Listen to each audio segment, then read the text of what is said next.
Salut, c'est moi, Toudoudila. On est là pour la deuxième vidéo des Arbros, la préparation du voyage. Bienvenue chez les Arbros. On vous l'avait dit, on allait vous faire une vidéo sur la préparation. Et ben, c'est parti. C'est un long voyage qu'on entreprend, enfin un long voyage, c'est-à-dire que c'est un voyage sur un autre continent, et on va dire que c'est pas comme aller faire un petit week-end à la mer ou en Dordogne avec la famille faire du canoë. Du coup, bah, ça se prépare et ça s'improvise pas, et il y a un certain nombre de questions à se poser. C'est ça, hein, on s'est posé des questions toutes connes, le permis, les données mobiles, comment on va là-bas, est-ce qu'il faut des autorisations, etc. Donc dans cette vidéo, nous, on va vous parler de tout ça. Et je crois que pour commencer, le plus simple, ce sera de parler des billets d'avion.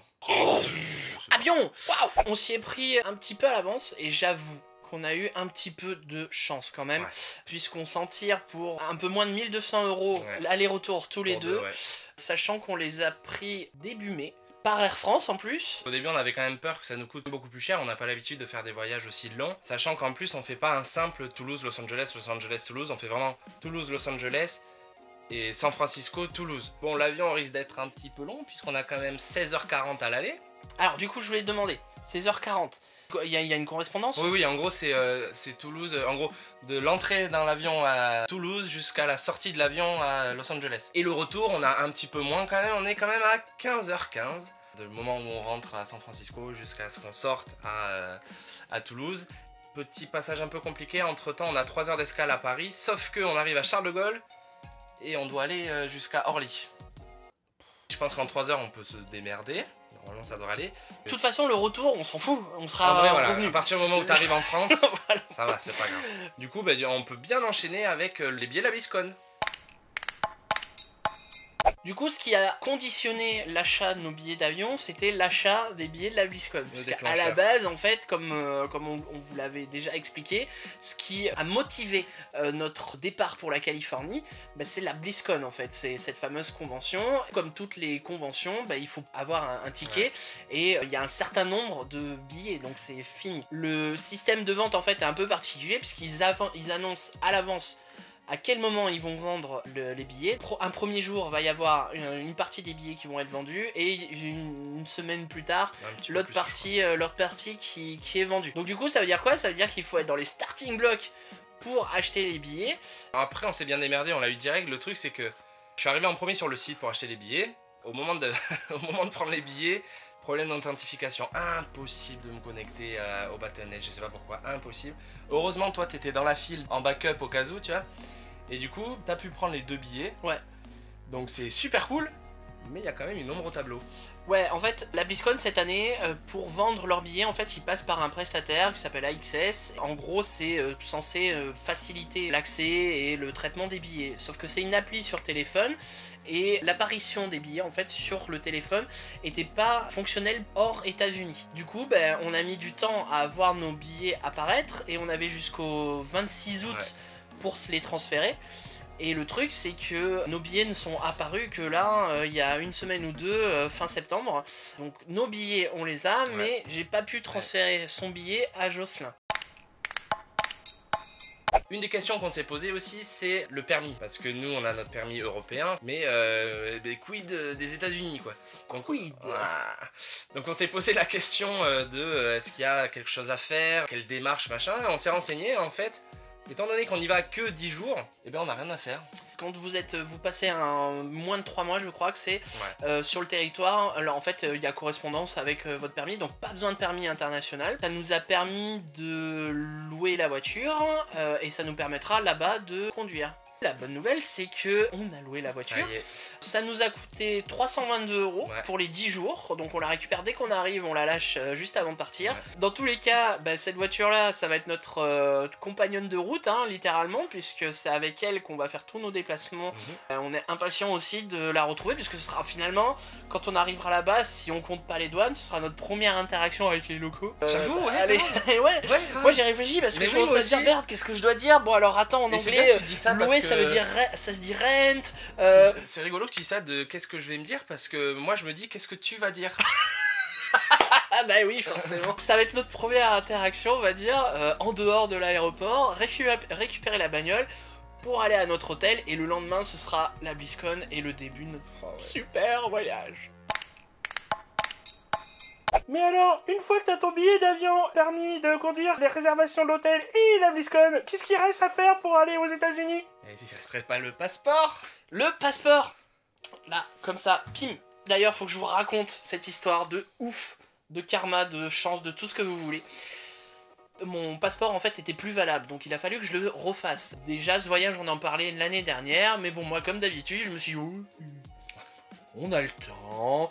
Total, arrivé au mois d'août, je me dis, hey, on part dans 3 mois, peut-être qu'il faudrait que je m'excite. Fin août, je suis allé à la mairie pour faire mon passeport. Normalement, il faut prendre un rendez-vous sur leur site, sauf qu'en fait, à chaque fois que j'allais sur le truc, bah, toutes les cases étaient rouges et machin et tout ça. Donc je dis, bon, le truc il marche pas, fuck, je vais y aller direct. Donc j'ai fait tous mes papiers, mes photos, mes machins, mes trucs.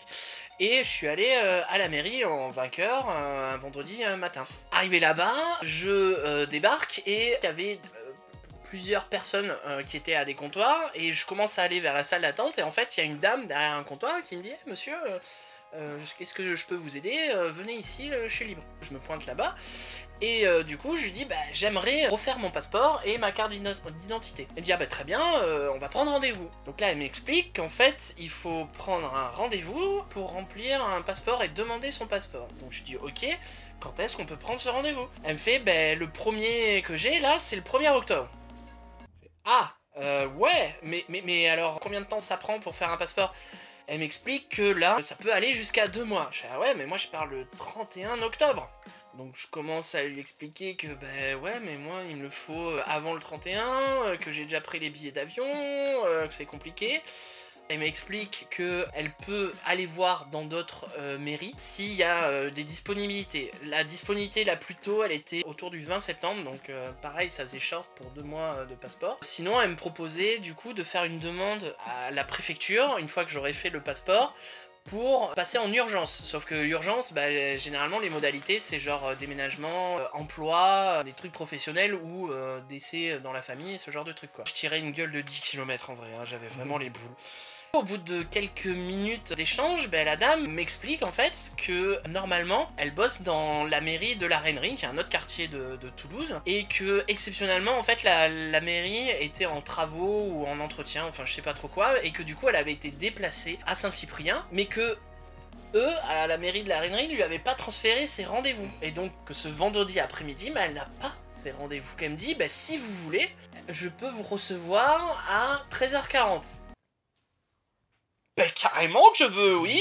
Me voilà à 13h40 avec tous les papiers, avec tout ce qu'il faut pour remplir. En vrai, ça prend 10 minutes, quoi. Vous prenez votre empreinte, vous remplissez, vous répondez à toutes les questions, vous avez 4 signatures à faire. Et hop, c'est fait. 3 semaines plus tard, vraiment 3 semaines plus tard en fait, ben je reçois mon passeport et ma carte d'identité. Merci, merci madame. C'est vraiment juste ouf quand on y réfléchit parce que bah il fallait que ce soit ce jour-là que j'arrive, que cette dame se libère, qu'elle m'accepte, qu'elle était transférée, qu'aujourd'hui elle avait passé rendez-vous. Enfin waouh quoi, les planètes alignées quoi. Et donc du coup c'est bon, on peut partir. Alors, qui dit passeport dit évidemment visa, donc ici en l'occurrence ce sera l'ESTA. La visa. L'ESTA, ça va être ce petit permis de séjour au final. Hein. C'est montrer patte blanche quoi. Déjà, alors voilà, il faut choper le bon site parce que il y a énormément de sites privés qui proposent ce service de création de l'ESTA, mais qui vont faire payer un peu plus cher. Il faut vraiment trouver le site du gouvernement qui s'affiche là, et une fois sur ce site, il faut remplir plein d'infos. C'est surtout en fait les questions cons du style est-ce que vous avez planifié un attentat terroriste sur le territoire ou est-ce que... Vraie question. Vraie question. Vous cochez tout non, sauf si effectivement vous êtes un trafiquant de drogue, faut pas mentir. Vous cochez oui. Sinon vous mettez non, hein, parce que vous voulez juste aller à Disneyland et à la BlizzCon. C'est 14 $ à la fin et c'est obligatoire, ça, je précise. J'allais dire, ouais, c'est vraiment obligatoire, il le faut. C'est un truc à bien prendre en compte si vous aussi vous voulez préparer un voyage pour les États-Unis. Mais alors du coup, maintenant que t'as les billets d'avion, que t'as préparé tout ce qu'il faut, t'y vas à poil en Californie? Et non, c'est pour ça qu'on va vous parler du pactage. J'ai commencé déjà à préparer mes affaires pour voir ce qu'on allait emmener et clairement on aura 2 sacs chacun. Un premier sac avec les fringues, donc dans ce sac il y aura tout ce qui est short, pull, sous-vêtements, serviettes, maillot de bain au cas où, des babioles, la trousse de toilette, le livre et bien sûr le passeport. Et puis il y aura un autre sac qui est le plus important on va dire, puisque c'est tout ce qui sera électronique. Donc dans ce sac il y aura l'ordi pour le montage, la Switch et le casque pour l'avion, et tout ce qu'il faut pour faire de bonnes vidéos. Donc voilà pour la vidéo préparation. Alors normalement on devrait arriver bientôt avec une vidéo spéciale WoW. Ouais, on va parler de notre passion et de notre communauté qui est la guilde Draw. Parce que finalement c'est un peu eux aussi qu'on emmène dans nos bagages pour la BlizzCon. Allez, ben à la prochaine. À la prochaine.